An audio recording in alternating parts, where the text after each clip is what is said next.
Familia y amigos despiden a Miguel Uribe Turbay. Simpatizantes llegaron a las afueras del cementerio para acompañar a la familia. Haya ocurrido justo cuando Miguel estaba levantando su bandera de lucha. Emotiva despedida de Miguel Uribe Londoño, padre de Miguel Uribe Turbay. En su discurso recordó el asesinato de su esposa Diana Turbay. Pidió cambiar el rumbo del país para el 2026. Un corazón lleno de amor por su familia y por Colombia, país que amó y por el que entregó su vida. Esposa de Miguel Uribe Turbay, María Claudia Tarazona, entrega conmovedoras palabras. Amor, paz y una promesa para su esposo. En medio de aplausos y pañuelos blancos, el Congreso de la República se despidió del senador Miguel Uribe Turbay. Gobierno Nacional no asiste a honras fúnebres, justifican ausencia. El Pacífico colombiano está de fiesta. Inició oficialmente el Festival Petronio Álvarez. Los detalles desde la Sultana del Valle en las noticias del entretenimiento. Donde falte la alegría, simplemente no saber de ti. Te doy mi corazón sincero para gritar sin miedo tu grandeza, Señor. Tendré mis manos sin cansancio, tu historia entre mis labios y fuerza en la oración. Bajo un cielo gris y con una lluvia pertinaz que se hizo presente durante todo este 13 de agosto en Bogotá, Colombia despidió al senador y precandidato presidencial Miguel Uribe Turbay. Alrededor de las 2:40 de la tarde de este miércoles llegó al cementerio central de la capital del país el cortejo fúnebre del precandidato presidencial Miguel Uribe Turbay, acompañado de la Guardia Presidencial. Recordemos que en este cementerio se han enterrado 4 precandidatos presidenciales.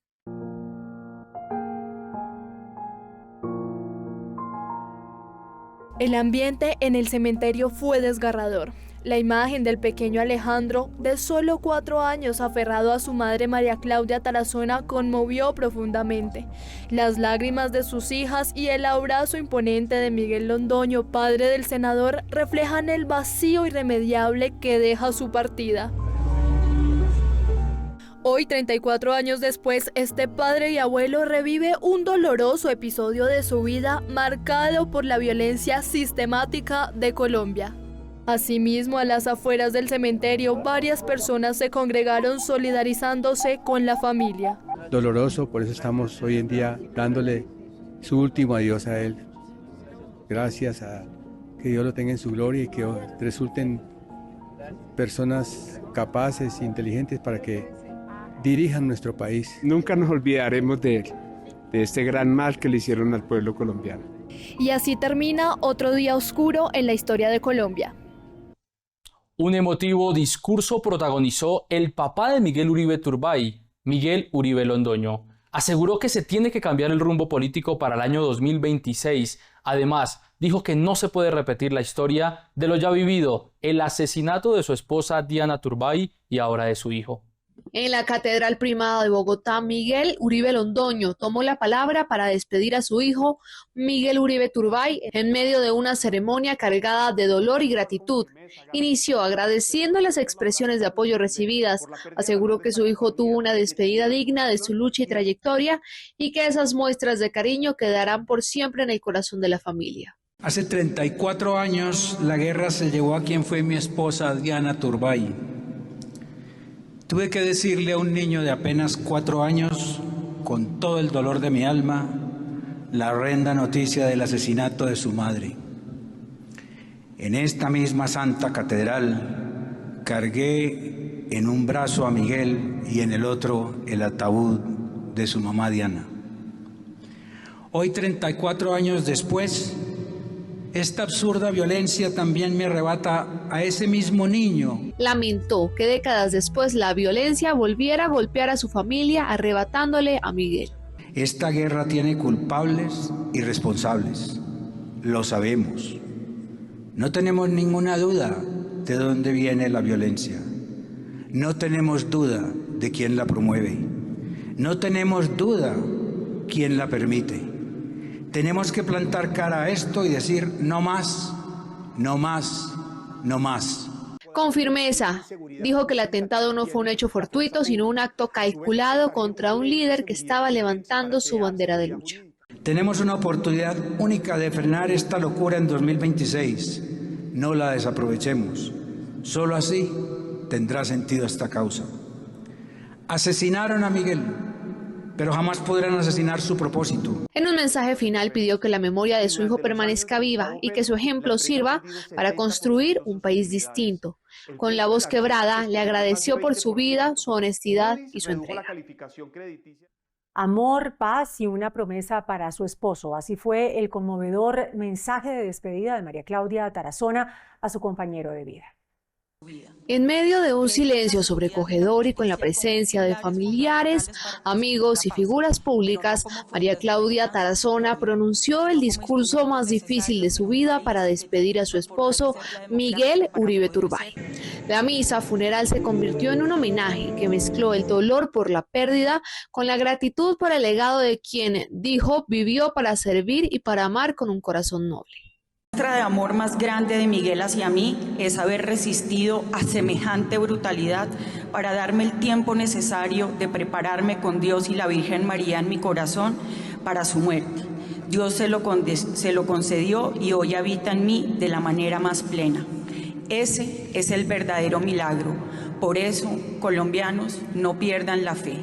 En su intervención agradeció a cada médico y enfermero que durante 63 días luchó para salvarlo, destacando su entrega a la altura del más grande guerrero. Contó que en ese tiempo aprendió a recibir a Dios en su corazón y a encontrar en la fe la fortaleza para enfrentar el momento más desgarrador que jamás imaginó vivir. Ese mismo pasado que Miguel no quería que volviera y que hoy golpea a nuestra familia de la manera más cruda y más cruel.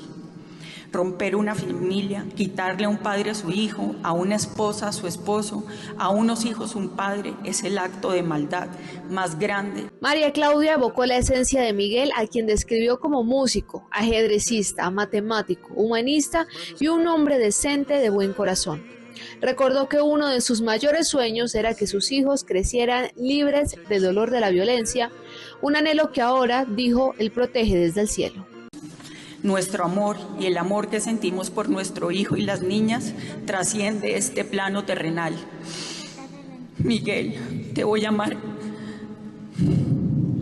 Te voy a amar cada día de mi vida hasta que llegue mi momento de encontrarme contigo en el cielo. Cumpliré mi promesa de darle a Alejandro y a las niñas una vida llena de amor y de felicidad, sin odio y sin rencores. Finalmente hizo un llamado a la unidad nacional, a no dejarse vencer por el odio y a honrar la memoria de su esposo replicando la política decente que él defendió. Entre lágrimas y mientras la Orquesta Filarmónica de Bogotá interpretaba El Guerrero de Yuri Buenaventura, sus palabras quedaron grabadas en la memoria de todos los presentes como un mensaje de amor, fe y esperanza que trasciende la despedida. Minutos antes, Miguel Uribe Londoño, padre de Miguel Uribe Turbay, también había entregado unas palabras ante el Congreso de la República. Con una extensa y sentida oleada de aplausos fue recibido el papá de Miguel Uribe, quien a través de unas conmovedoras palabras agradeció a su familia, a los congresistas y al equipo de trabajo del senador, quienes siempre caminaron a su lado. Un saludo especial a su equipo de trabajo, a un grupo de profesionales que durante años han acompañado a Miguel desde el Congreso, desde la calle y en esta precampaña. A todos los que han aportado un granito de arena para construir esta energía que ha despertado Miguel en todos los colombianos. En medio de su intervención también recordó a Miguel como un hijo ejemplar. Yo les pido a todos que sigamos viviendo con las enseñanzas de Miguel y que al actuar pensemos siempre qué haría Miguel en esta situación. Fuiste un hijo ejemplar y cariñoso. Fuiste siempre mi guía y mi maestro, por lo cual te doy infinitas gracias. Con sentidos aplausos y pañuelos blancos, el Congreso de la República le dijo adiós a Miguel Uribe. En 2022, Miguel Uribe Turbay fue el legislador más votado, según cifras de la Registraduría Nacional. Así despidió el Congreso al senador. Durante el homenaje que realizó el Congreso de la República a Miguel Uribe, los presidentes de Senado y la Cámara de Representantes dieron unas sentidas palabras. Ambas invitaron a bajar el tono y respetar las diferencias. Tenemos que actuar, tenemos que bajar el tono de las palabras incendiarias, desterrar la agresión del debate. Colombia está de luto. Hagamos algo más que guardar un minuto de silencio. Guardemos un compromiso activo con la democracia. Minutos después entregaron una moción de duelo a la esposa del senador, donde se anuncia que durante 3 días la bandera de Colombia estará colgada a media asta en el Capitolio, en honor a Miguel Uribe. Gabriel Vallejo, presidente del Partido Centro Democrático, leyó unas palabras escritas por el expresidente Álvaro Uribe, donde además solicitó que los órganos de inteligencia internacional ayuden a esclarecer el magnicidio. Necesitamos que los órganos de inteligencia de países amigos como los Estados Unidos, el Reino Unido e Israel ayuden a la inteligencia militar y policía, a los jueces y fiscales a esclarecer este magnicidio. Con aplausos y un cálido homenaje, el Congreso de la República despidió a Miguel Uribe. Durante las exequias y honras fúnebres de Miguel Uribe Turbay, diferentes actores políticos y congresistas acompañaron a la familia del precandidato presidencial, exigieron justicia por su muerte y también pidieron garantías para las elecciones presidenciales. Congresistas amigos del senador Miguel Uribe estuvieron presentes en el Congreso para darle el último adiós a quien fue su compañero de curul y que calificaron como un ser extraordinario, pero también hicieron un fuerte llamado a buscar respuestas sobre los responsables de su asesinato. ¿Dónde están los responsables? ¿Qué es lo que ha sucedido con esas decisiones de los señalados responsables que estaban en calidad de gestores de paz y voceros de paz? ¿Por qué el silencio sobre el posible deceso o dada de baja de uno de los señalados responsables que tenía calidad de gestor de paz? ¿Por qué no se activaron órdenes de captura? Hoy despedimos a un extraordinario ser humano, a un ser humano polifacético, músico, jugador de ajedrez. A su vez, pidieron garantías para las próximas elecciones. Hoy lo que estamos pidiendo nosotros es garantías para que las elecciones del 2026 no tengamos un muerto más. La despedida del senador y precandidato presidencial estuvo marcada por el dolor, pero también por un llamado de justicia. El presidente Gustavo Petro aseguró que no asistió a las honras fúnebres de Miguel Uribe Turbay por petición de la familia del precandidato presidencial. La ausencia del presidente Gustavo Petro y de miembros del gobierno nacional en el funeral de Miguel Uribe Turbay no pasó desapercibida. No se trató de una omisión ni de un desplante político, sino de una decisión tomada a petición expresa de la familia del senador asesinado, según confirmó el ministro del Interior Armando Benedetti. Desde el lunes en la tarde he venido teniendo y manteniendo una comunicación con miembros de la familia de Miguel Uribe y con allegados a la familia de Miguel Uribe. Yo ese lunes asistí en representación del gobierno. Ayer en la tarde le expresé el interés del señor presidente de la República de asistir en algún momento a las honras fúnebres, a lo cual la familia, después de haberlo pensado durante algunas horas, decidió que era mejor que ni el presidente ni el gobierno estuvieran presentes en esas horas o en esos momentos de dolor. El propio mandatario explicó en su cuenta de X que había manifestado su intención de asistir, pero que respetaba la voluntad de los dolientes. La vicepresidenta Francia Márquez tampoco acudió, cumpliendo la misma solicitud. En contraste, la ceremonia contó con la presencia de expresidentes como César Gaviria, Ernesto Samper y Juan Manuel Santos, así como de delegaciones internacionales, incluido el subsecretario de Estado de Estados Unidos. Y justo un día como hoy, hace 26 años, fue asesinado en el occidente de Bogotá uno de los influyentes políticos de Colombia más importantes, Jaime Garzón. Yo creo en la vida, creo en los demás, creo que este cuento hay que lucharlo por la gente. Hoy se cumplen 26 años del crimen contra Jaime Garzón, quien fue asesinado el 13 de agosto de 1999 cuando se dirigía a su lugar de trabajo.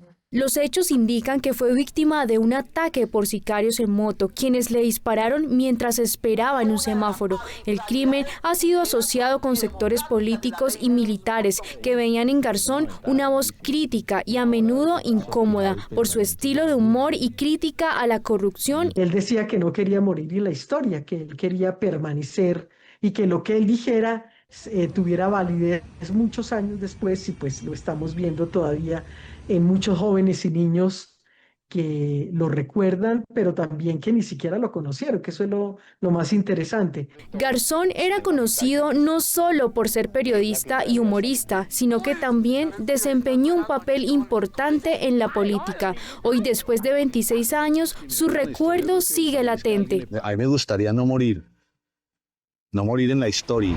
Noticia en desarrollo. Este miércoles, la defensa del expresidente Álvaro Uribe Vélez presentó formalmente la apelación de la condena a 12 años de prisión. En un documento de 900 páginas, la defensa del expresidente Álvaro Uribe sustenta la apelación de la condena en su contra por los delitos de fraude procesal y soborno en el caso de manipulación de testigos. En el extenso documento, los abogados del expresidente aseguran que la condena es injusta, al no existir, según ellos, una prueba que dé al expresidente como determinador de las acciones que tomó el abogado Diego Cadena. Además, señalan que las interceptaciones hechas al exmandatario son ilegales y no pueden ser tenidas en cuenta en este proceso. Como solicitud final, piden además de tumbar la condena que se declare nulo todo el proceso y seguidamente se ordene la libertad del exmandatario. El documento ya está en manos de los magistrados del Tribunal de Bogotá. Tras el magnicidio de Miguel Uribe Turbay, en el Consejo de Bogotá se escuchó la propuesta de que el nuevo estadio de la capital de los colombianos lleve su nombre.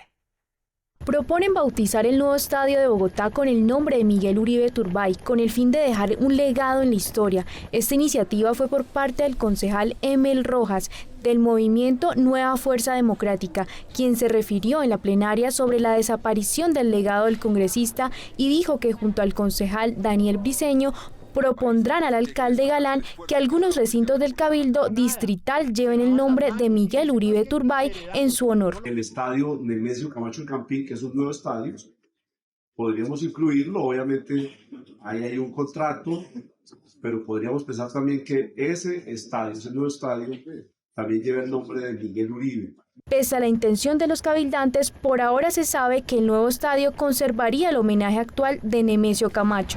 Regiones. Una joven lideresa que promovía varias iniciativas a favor de la paz fue asesinada en el oriente de Cali. En las últimas horas en Cali fue asesinado John Edwin Castrillón, un reconocido líder social del barrio Mojica, quien se dedicaba a la promoción de actividades artísticas y culturales en el oriente de la capital del Valle. Desde la Personería de Cali emitieron un mensaje de alerta por esta situación. El llamado a las autoridades para que redoblen las medidas de protección en favor de estas personas que cada día son más vulnerables mientras continúan con su trabajo social de fortalecer, ante todo, la lucha por la defensa de los derechos humanos y la paz en los territorios locales. De acuerdo con datos de Indepaz, en Colombia han sido asesinados 97 líderes sociales. De ellos, 7 hechos han ocurrido en el Valle del Cauca. La unidad de búsqueda de personas dadas por desaparecidas confirmó que inicia la intensa búsqueda de 3.000 personas en el departamento del Cauca. Desde hoy se inició en el municipio de Mercaderes, sur del Cauca, la búsqueda de 3.000 reportados como desaparecidos en el departamento ante la unidad de búsqueda de personas en Colombia. En el departamento del Cauca se estima que son más de 3.000 personas dadas por desaparecidas. Buscamos en el Cauca en comunidad, buscamos en el Cauca en medio de la guerra. Son las cifras que de alguna manera pues nos ponen a hacer todo lo pertinente para que finalmente logremos nosotros que sus familias tengan tranquilidad frente a las personas desaparecidas que causa tanta angustia. La ruta buscadora estará por espacio de 13 días en el departamento del Cauca y así lo hará en 15 departamentos en busca de los 126.000 reportados como desaparecidos a la unidad en Colombia. Es toda la información que se genera a esta hora desde el departamento del Cauca con Carlos Hoyos, Noticentro 1. Continúa la intensa búsqueda de la menor de 10 años desaparecida desde ayer en el municipio de Cajicá, en el departamento de Cundinamarca. En Cajicá buscan a Valeria Fanador Cárdenas, una niña de 10 años con síndrome de Down vista por última vez en la vereda Canelón, sector Bebedero. Estaba en el gimnasio campestre Los Laureles. Autoridades intensifican su búsqueda, pero aún no hay rastro de su paradero. Estamos en un proceso de búsqueda y barrido en el río, haciendo también alguna labor de barrio, verificando las diferentes cámaras de seguridad, un trabajo que se viene realizando, un trabajo coordinado con nuestra policía, con la fiscalía y con los demás organismos. Vamos a trabajar hasta encontrar la niña, muy seguramente y confiando en Dios, sana y salva para que llegue al seno de su hogar. Las autoridades continúan con la búsqueda y han habilitado la línea 311-701-7489 y la 123 para recibir cualquier información que ayude a encontrar a la menor. Buenas noches, bienvenidos a esta cobertura especial de Noticentro 1 desde Cartagena, en el Congreso Anual de la ANDI. Los saludo desde el set de grabación de Noticentro 1 en el Centro de Convenciones en el corazón de Cartagena. Estamos cubriendo todos los detalles de este evento que reúne a los empresarios de Colombia. Y quiero comenzar por saludar a nuestro editor económico y compañero de Noticentro 1, Freddy Gómez, quien se encuentra en otro sector del Centro de Convenciones cubriendo detalles de este gran evento. Freddy, buenas noches. Conclusiones de la primera jornada. Así es, Joan, muy buenas noches. Pues se dio inicio al Congreso Empresarial Colombiano, organizado por la ANDI, donde su presidente Bruce McMaster dio mensajes de construcción y de generar confianza, esto en beneficio de la población colombiana. A propósito de las diferencias que se mantienen con el gobierno nacional, que no asistieron parte de su gabinete a este certamen en la ciudad de Cartagena. Dice el presidente de la ANDI que se debe diseñar una hoja de ruta con 5 ejes estratégicos en beneficio del crecimiento de la economía nacional. Un mensaje propositivo de construcción y de generar confianza fue el que entregó el presidente de la ANDI, Bruce McMaster, en la apertura del Congreso Empresarial Colombiano que se realiza en Cartagena. Pese a que el gobierno no asistió a uno de los eventos más relevantes del empresariado del país, el dirigente insistió en la necesidad de trabajar en conjunto en pro de la economía y del bienestar social del país. Parte de lo que nosotros queremos proponerle al país es que recupere de alguna forma la capacidad de pensar en el largo plazo, que no olvidemos los temas de largo plazo. Tenemos tantos desafíos de largo plazo nosotros hoy en día y a veces nos enredamos mucho en la cosa política del día a día y en la, de alguna forma como en los chismes y en las cosas pequeñas, y realmente lo que tenemos es una tarea muy grande en el largo plazo en un país como Colombia. El presidente de la ANDI sostiene que se tiene que trabajar en 5 ejes estratégicos, tales como la situación fiscal, la salud, la energía, la seguridad y los temas internacionales. Es una agenda esencial para el desarrollo del territorio nacional que dependerá también de las decisiones del gobierno, a quien se le hace un llamado. Si nosotros, digamos, atendemos esos 5 temas, seguro vamos a tener un futuro mejor, pero tenemos que hacerlo, digamos, sabiendo que cada decisión que se toma hoy en día tiene consecuencias en el futuro. Entre otros, también le pido al gobierno que sea consciente de eso. El gobierno se va, es verdad que se va en el 2026. Sí. Es verdad que el 8 de agosto no estará al cargo de la responsabilidad, sí, pero va a tener una responsabilidad muy grande sobre las consecuencias de sus decisiones de hoy en día. Reconoce y lo califica como desafortunado que este gobierno no fue un aliado del sector privado. El gobierno no ha sido, digamos, realmente un buen aliado para el sector empresarial, para el sector productivo. De hecho, yo creo que equivocadamente lo ha decidido, digamos, atacar, o ha decidido, digamos, ponerlo como contraparte o como contrincante. No lo somos. Lo más sensato es que hubiéramos tenido conversaciones todos los años con el presidente aquí, conversaciones todos los años con los ministros. Ya sabemos, los últimos años no lo tuvimos acá y fue una tristeza. También en el Congreso Empresarial Colombiano se dio paso al tema minero energético, donde se insiste en reabrir el debate de los proyectos fracking o los yacimientos no convencionales con el fin de aumentar la producción y la vida útil de las reservas tanto en petróleo y gas. Después de los resultados de Ecopetrol, la industria de este sector destaca las cifras, pero insiste en la necesidad de impulsar la exploración en el territorio nacional. Felipe Bayón, CEO de Geopark, sostuvo que Colombia tiene todas las condiciones para mejorar los índices de producción y aumentar la vida útil de las reservas tanto en petróleo como en gas. Entre ellas considera que se debe reabrir el debate del fracking o los yacimientos no convencionales. Colombia tiene un potencial muy importante de no convencionales. Hay mucha gente ya en Colombia que tiene esa experiencia, principalmente pues operando por fuera del país, y yo creo que el país tiene que dar ese debate y plantearse, oiga, ¿cómo podemos desarrollar los recursos que tenemos en el país de manera responsable, con cuidado del medio ambiente, con un excelente relacionamiento con las comunidades. Yo sí creo que es un debate que tenemos que dar. Precisamente la empresa aumentará sus inversiones y una de ellas en proyectos de no convencionales en el campo de Vaca Muerta en Argentina por cerca de 500 millones de dólares. Se están dando las condiciones que en Colombia no se dan. Vaca Muerta es posiblemente uno de los sitios más interesantes y más apetecidos a nivel mundial. Hay condiciones muy buenas, licencias que se dan a 35 años para no convencionales, condiciones que son estables desde el punto de vista inclusive de seguridad jurídica. ¿Esas condiciones no se están dando en Colombia? Hoy no podemos hacer no convencionales en Colombia, Freddy. Yo creo que, como le decía hace un momento, es un debate que tenemos que poner sobre la mesa. Insiste en la importancia de debates técnicos y no políticos.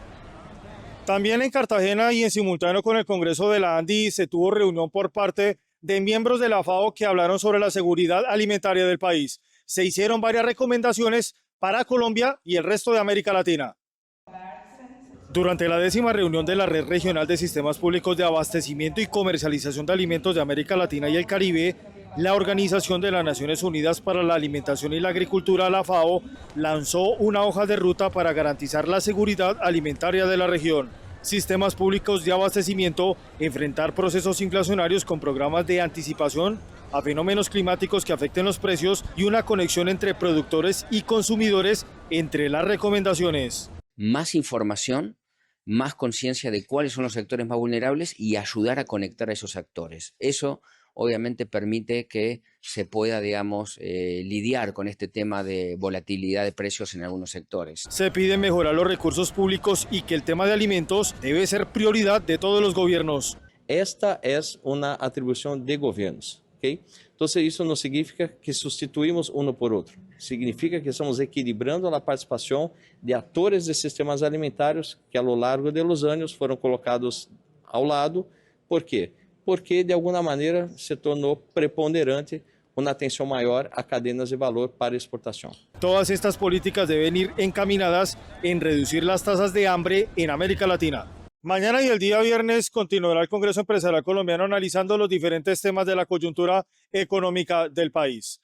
Freddy Gómez, en Noticentro 1, continúe Joan en el set del Centro de Convenciones desde la ciudad de Cartagena. Hay alerta global frente al panorama laboral de los jóvenes. Tan solo en Colombia 2,5 millones de jóvenes ni estudian ni trabajan. Y el desempleo en ese sector ya alcanza el 17,4%. 10 líderes del mundo se reúnen en Colombia para buscar soluciones a esta problemática. La juventud está en alerta. La Organización Internacional del Trabajo anunció que más del 20% de los jóvenes en América Latina y el Caribe están desempleados. Ante este panorama, líderes de más de 10 países se reúnen en Bogotá para debatir los desafíos de la juventud, entre estos el desempleo. Las empresas exigen, digamos, el tema de experiencia y eso es lo que los jóvenes no contamos, ¿verdad? En Colombia la situación es alarmante. 4 de cada 10 jóvenes, es decir, más de 2,5 millones de jóvenes, no estudian ni trabajan. Los jóvenes han identificado como brechas para el desarrollo de sus vidas, por ejemplo, la falta de oportunidades. Además de generar una ruta, este espacio busca apoyar a los jóvenes para salir de esas cifras. El resultado de esta cumbre es un manifiesto donde los jóvenes entregarán soluciones concretas a estas problemáticas a los gobiernos, una generación que con cifras en mano exige soluciones. Y en el dato del día, mejora la confianza del consumidor para el mes de julio en Colombia. De acuerdo con la encuesta de FEDesarrollo, el índice de confianza al consumidor mejoró en julio al pasar de 2,2 al 5,3%. Este indicador refleja la disposición de compra de los hogares colombianos, que también mostraron un alza en las expectativas y las condiciones de la economía nacional. La vivienda fue el sector que presentó mayor crecimiento, seguido de los bienes durables. Barranquilla fue la ciudad de mayor incremento, con el 18% en el índice de confianza. Y en Noticentro 1 llegó la hora de conocer los indicadores económicos. La tasa representativa del mercado que regirá para mañana jueves será de 4.020 pesos con 64 centavos. Los profesionales del cambio compran la divisa en promedio en 3.960 pesos y la venden en 4.000 pesos. Un euro cuesta 4.709 pesos con 10 centavos. La libra de café en Nueva York se cotizó a $3 con 19 centavos. El precio interno se cotizó a 2.596.000 pesos la carga. El barril de petróleo WTI se cotizó en $62 con 74 centavos. La referencia Brent para Colombia se cotizó en $65.76. El índice de capitalización de la Bolsa de Valores de Colombia subió 0,15% a 1.826 puntos. En la movida de poder, la alianza informativa entre Canal 1 y La Silla Vacía, hoy les contamos sobre las victorias ajenas que se adjudica el gobierno Petro en el balance sobre su gestión en el sector agrícola. Movida de poder. La movida de poder de hoy tiene que ver con una bonanza agrícola que Petro está recogiendo de semillas que no sembró. Sacamos del hoyo negro a la agricultura de Colombia y hay mucho aún por hacer. Y sí, el gobierno ha fortalecido el agro con un presupuesto histórico y con apuestas ambiciosas como la compra de hectáreas. Pero de paso se están notando unas victorias que poco tienen que ver con sus políticas. Por ejemplo, Petro se atribuye el crecimiento de las exportaciones agrícolas. Sin embargo, los buenos números del sector se vienen registrando desde 2016, especialmente después de la firma del acuerdo de paz con las extintas FARC que permitió la expansión de los cultivos. El café ha sido el jalonador principal. En los primeros 3 meses de este año fue el subsector del agro que más creció en el PIB. El cultivo permanente del café subió el 22%. Existe un consenso entre economistas y productores de que el principal factor se encuentra por fuera de las fronteras. Uno es la caída de las exportaciones del café en Brasil y Vietnam. Esos son los principales productores mundiales de este grano. También está el aumento de los precios internacionales del café, que ha incentivado a los caficultores a sembrar más. En 2024 la producción estuvo cerca de los 15 millones de sacos de café. Esta es una cifra que no se registra desde 1996, según la Federación Nacional de Cafeteros. Ese aumento se ha traducido en más exportaciones. En 2024 alcanzó cifras de 3.5 billones de pesos. El presidente también se atribuyó la reducción de la inflación de los alimentos. Según Petro, es el resultado de que sus políticas han abaratado los precios de los fertilizantes. Y hablé con Venezuela para salvar a monómeros y pude sacar fertilizantes baratísimos para el campesinado de Colombia y la producción agraria alimenticia. Pero la caída de los insumos que se usan en la agricultura se debió más a factores internacionales. Por ejemplo, la estabilización de la invasión de Rusia a Ucrania o la superación de la crisis de contenedores en el comercio global. En la política, como en el campo, no todo lo que se cosecha se sembró en esta temporada. En orden, con Juan Carlos Pinzón. Hoy comienza la sección En orden con Pinzón, en Noticentro 1. Y quisiera comenzar con una nota positiva, pero no podemos olvidar lo que está ocurriendo en el país. Cuando se asesina a un líder, sangra Colombia, sangra la democracia. Lo que ha ocurrido es un magnicidio. Un magnicidio significa que hay una intimidación, una extorsión para alterar el orden democrático y, si se quiere, para quitarle la oportunidad a los ciudadanos de tomar sus propias decisiones. Es un secuestro a la voluntad del pueblo colombiano. Hay que decir, nos devolvimos 30 años, pensamos que estas cosas ya no iban a ocurrir. El magnicidio de Miguel Uribe tiene hoy a colombianos de todos los sectores pensando si este es nuevamente el destino de nuestro país. Debemos recuperar el consenso sobre la seguridad, porque sin seguridad no hay nada. Necesitamos que los colombianos vivan tranquilos, que puedan ir a los parques, al trabajo, al estudio, que puedan tener la vida que merecen. Hay que decir que cuando esto ocurre, solo la verdad y la justicia pueden darle tranquilidad a los colombianos. Es la verdadera manera de reparar el daño que ha ocurrido. Así que esta es una nota difícil para comenzar, pero es un análisis real de dónde está hoy Colombia.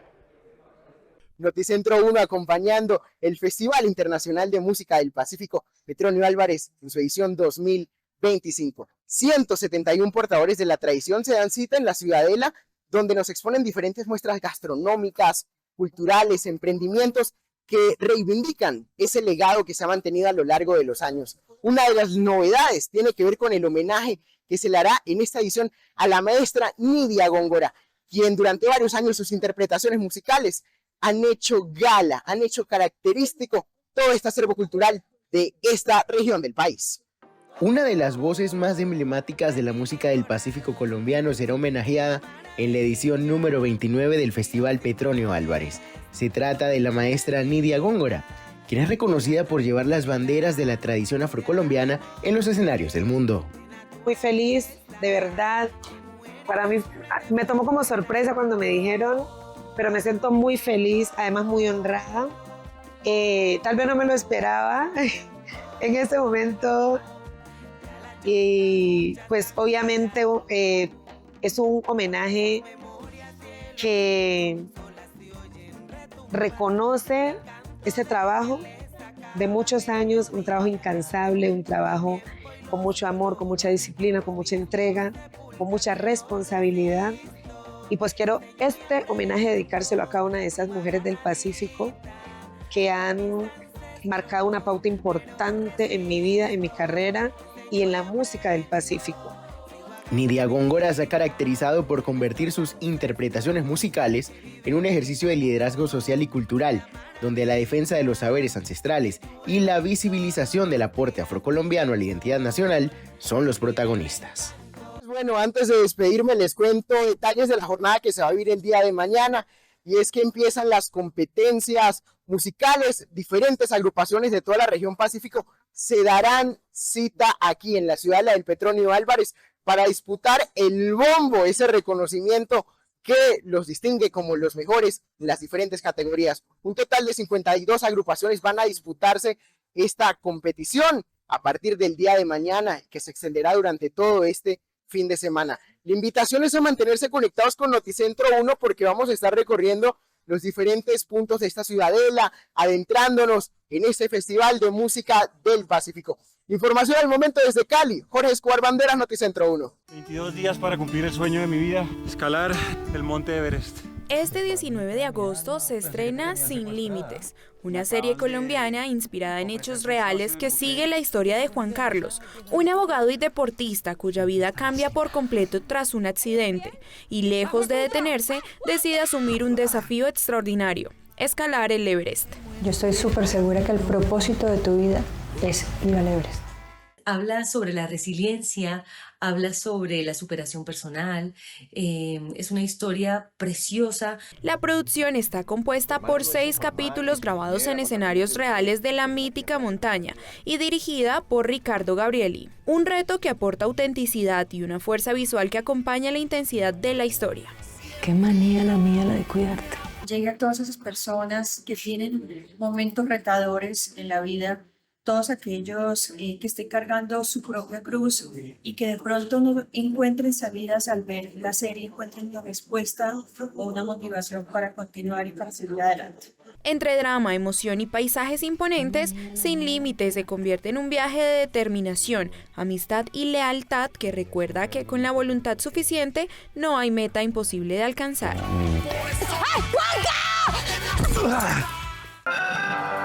En el marco del Mes Internacional de los Pueblos Indígenas, el Centro Nacional de las Artes abrió sus puertas para rendir homenaje a través del arte a las culturas colombianas en el tercer encuentro de pueblos originarios Avia Yala. Bajo una narrativa hermosa que nos convoca, que es tejiendo palabra a través de la memoria. Esta narrativa para nosotros es clave y fundamental como pueblos porque, por un lado, la construimos y llegamos a ella de manera participativa en un espacio llamado Minga Cultural, donde nos hemos reunido diferentes líderes, artistas, indígenas y de manera participativa hemos llegado a esta construcción colectiva. La edición contó con la participación de 26 pueblos indígenas, quienes compartieron su gastronomía, costumbres y creatividad. En una pequeña casa en la provincia de Hunan, en el centro de China, la maestra He Yujian enseña a las nuevas generaciones la escritura secreta creada por mujeres hace siglos. El Nushu, o escritura femenina, fue creada hace 400 años, en una época en la que las mujeres aún tenían prohibido asistir al colegio. Ellas aprendían en secreto los caracteres chinos y los adaptaban a su propio lenguaje, utilizando esta escritura para comunicarse entre sí a través de cartas, canciones y bordados.